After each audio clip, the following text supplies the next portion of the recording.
CM Revanth Reddy గాలి మోటార్లో తిరుగుతూ గాలి మాటలు మాట్లాడుతున్నారని బీజేపీ శాసనసభాపక్ష నేత ఏలేటి మహేశ్వర్ రెడ్డి విమర్శించారు. రాష్ట్రంలో కురిసిన భారీ వర్షాల పెద్ద ఎత్తున పంట నష్టం జరిగిందని చెప్పారు. శాసనసభ సమావేశాల్లో భాగంగా అసెంబ్లీ మీడియా పాయింట్ వద్ద పార్టీ ఎమ్మెల్యేలతో కలిసి ఆయన మీడియాతో మాట్లాడారు. రైతులను కాపాడాలన్న కనీస ఇంగిత జ్ఞానం ముఖ్యమంత్రికి లేదన్నారు.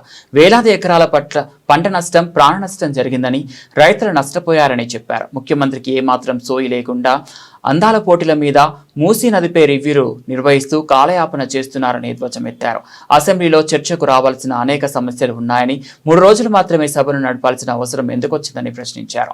దీనికి ముఖ్యమంత్రి సమాధానం చెప్పాలన్నారు. సీఎం చర్చకు భయపడుతున్నారా అని ప్రశ్నించారు. బేషరతుగా 4 వారాల పాటు అసెంబ్లీ నిర్వహించాలని, ముఖ్యమంత్రికి దమ్ము ధైర్యం లేక తప్పించుకు తిరుగుతున్నారని విమర్శించారు. ఇచ్చిన హామీలను పూర్తిగా తుంగలో తొక్కి రాష్ట్ర ప్రజానీకాన్ని ఏ రకంగా మోసం చేస్తూ ఉన్నదో అనేక అంశాలను ఈరోజు మరి ఏ రకంగా అసెంబ్లీలో ప్రస్తావన చేయాలన్న అంశం మీద చర్చించడం జరిగింది.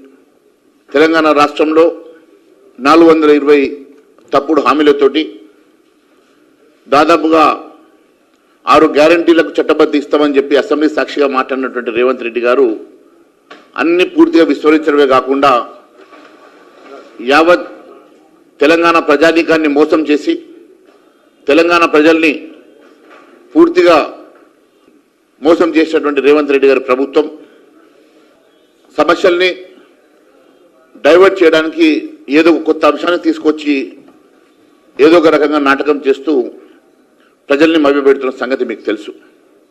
మరి రేపు స్థానిక ఎన్నికలు 42% బీసీ రిజర్వేషన్ అంశం కానీ, కాళేశ్వరంలో ఏ రకంగా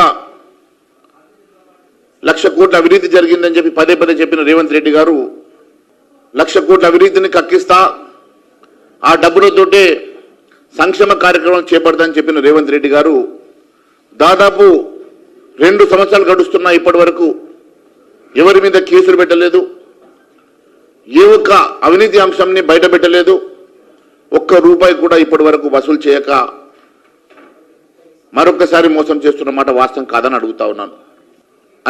అనేకమైనటువంటి అంశాలు 100 రోజుల్లో ఇచ్చిన హామీలు నెరవేరుస్తాను, 100 రోజుల్లో అవినీతి సొమ్మును కక్కిస్తాను, 100 రోజుల్లో వచ్చేటువంటి అవినీతి సొమ్ముతోటి నేను సంక్షేమ కార్యక్రమాలు చేపడతానని చెప్పి దాదాపు 20 నెలలు గడుస్తున్నా ఇప్పటి వరకు ఒక్క కేసు పెట్టలేదు, ఒక అవినీతి సొమ్మును బయట పెట్టలేదు.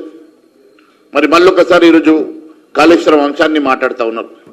మరి కాళేశ్వరం మీద పూర్తి నివేదిక వచ్చిందని చెప్పినటువంటి రేవంత్ రెడ్డి గారు ఎందుకోసమని చెప్పి ఇంకా కాళేశ్వరాన్ని సమస్యని ఇంకా ముందుకు తీసుకెళ్లకుండా వాటి మీద సిట్ కానీ లేకుంటే సిబిఐ కానీ ఎంక్వైరీ పెట్టి మరి ఎందుకోసం అని చెప్పేసి వారి మీద లీగల్ యాక్షన్స్ తీసుకోవడం లేదు, ఎందుకోసం అని చెప్పి ఆ సొమ్ము రికవరీ చేయడం లేదో అనేకమైనటువంటి అంశాలు ఖచ్చితంగా రేపు అసెంబ్లీలో మేము మాట్లాడబోతున్నాం.